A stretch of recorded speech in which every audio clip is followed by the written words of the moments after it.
Assalamualaikum warahmatullahi wabarakatuh. Mendengar setia Radio Irsad, saya akan mencoba berita untuk hari ini, Selasa 1 April 2025.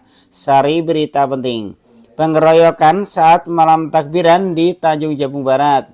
Berita kedua, jelang lebaran warga Jambi tewas tertimpa tembok. Berita ketiga, kebakaran di Pariaman dan Solo. Berita selengkapnya. Pelaku pengeroyokan di kota Kuala Tunggal, Kabupaten Tanjung Jabung Barat masih dalam proses penyelidikan polisi. Seperti diketahui, kejadian tersebut sebelumnya ramai di media sosial Facebook. Korban dari aksi itu yakni bernama MAU, berumur 20 tahun, warga Lorong Udang Galah, Kecamatan Tunggal Ilir. Dia saat ini sedang menjalani perawatan di Rumah Sakit Umum Daerah RSUD Kiai Haji Daud Arif. Adapun kronologi kejadian pada hari Minggu tanggal 30 Maret 2025 sekitar pukul 22.00 waktu Indonesia Barat saat korban pulang dari kerja. MUA saat itu menuju gedung runtuh untuk bertemu dengan teman-temannya. Kasat Reskrim Polres Tanjung Jabung Barat AKP Van Setiawan Sipayung menyebutkan teman korban tengah nongkrong di dekat gedung runtuh. Setelah itu datang beberapa anak yang mendatangi korban dan temannya. Korban kemudian tiba-tiba mengalami pengeroyokan. Korban dipukul pakai kayu hingga mengenai bagian atas mata, kepala, dan kaki korban.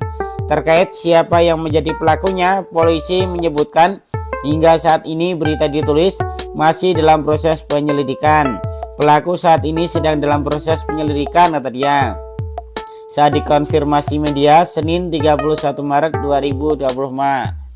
Sebelumnya beredar video sosial di media sosial Facebook terjadinya pengeroyokan.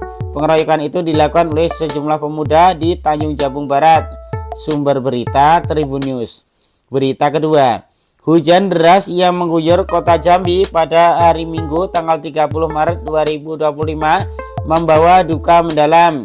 Seorang warga bernama Saiful alias Udin berumur 49 tahun meninggal dunia setelah tertimpa reruntuhan bangunan di bengkel garage 71 RT 14 Kelurahan Kebun Handil Kabupaten Kecamatan Julutung. Insiden ini terjadi akibat hujan deras yang menyebabkan banjir dan longsor, mengakibatkan bangunan roboh dan menewaskan korban di lokasi kejadian. Hujan deras yang berlangsung sejak subuh menyebabkan banjir setinggi 50 cm di sekitar lokasi kejadian. Sekitar pukul 7.00 Indonesia Barat, Udin bersama dua rekannya, Aldi berumur 21 tahun dan Denny berumur 41 tahun, berinisiatif membersihkan saluran pembuangan air untuk mencegah genangan semakin parah. Tanpa diduga, bangunan di sekitar mereka mengalami longsor dan menimpa tubuh Udin yang berada di bawahnya. Denny sempat terseret arus air namun berhasil diselamatkan oleh Aldi. Situasi semakin sulit karena derasnya aliran air dan kondisi bangunan yang tidak stabil.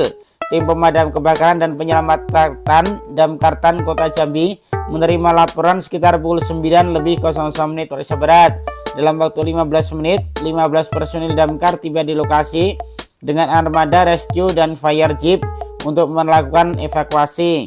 Kami harus bekerja dengan cepat dan hati-hati karena reruntuhan bangunan menutupi korban.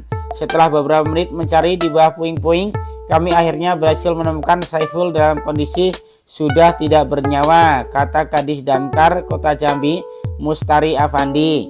Denny yang mengalami luka di bagian kepala segera mendapatkan perawatan medis, sementara Aldi selamat tanpa cedera serius.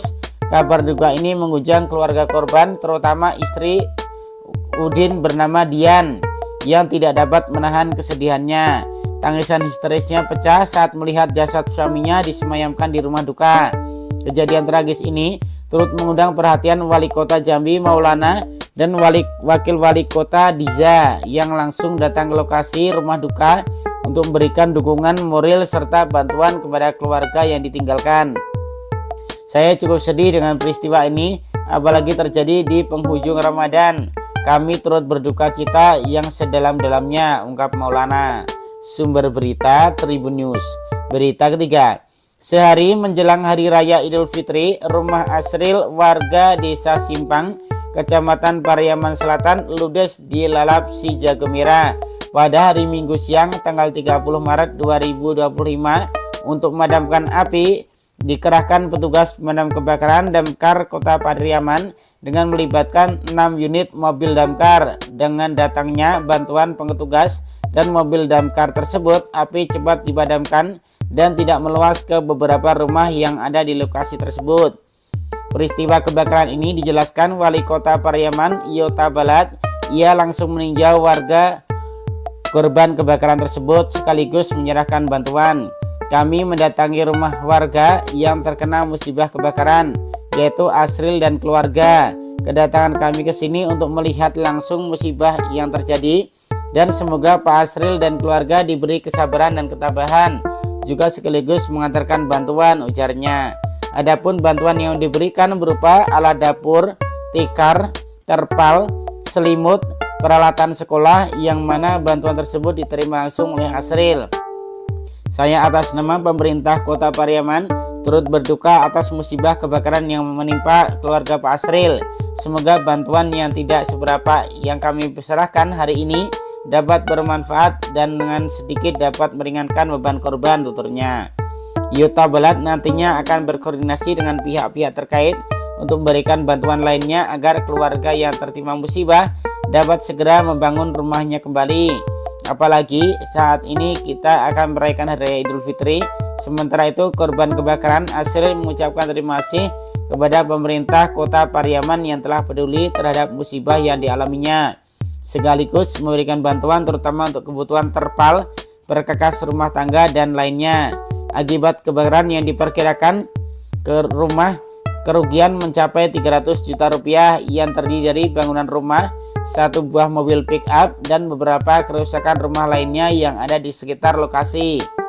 Sementara rumah hunian bertingkat di RT 03 RW 06 Transat, Kelurahan Kampung Jawa, Kecamatan Tanjung Harapan, Kota Solo terbakar Senin sore 31 Maret 2025. Berdasarkan informasi yang dihimpun, musibah kebakaran dalam suasana menyambut Idul Fitri di hari pertama itu terjadi sekitar pukul 15.00 waktu Indonesia Barat. Armen, ketua RT setempat, menyebut rumah yang terbakar merupakan milik seorang bidan bernama Epi Sarkawi berumur 58 tahun. Belum ada keterangan resmi dari polisi terkait penyebab kebakaran. Namun kejadian sontak yang mengundang perhatian warga tersebut diduga akibat konsleting listrik pada lantai 2 bangunan tersebut. Penghuni rumah kaget melihat asap putih disertai api mengepul pada lantai 2 bangunan. Saat itu juga peristiwa ini dilaporkan kepada warga dan seterusnya kepada pihak unit pemadam Sabung Armen.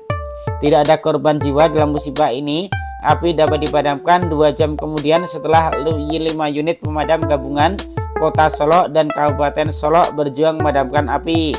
Sumber berita Harian Singgalang. Demikian berita untuk hari ini. Terima kasih atas perhatian Anda. Wassalamualaikum warahmatullahi wabarakatuh.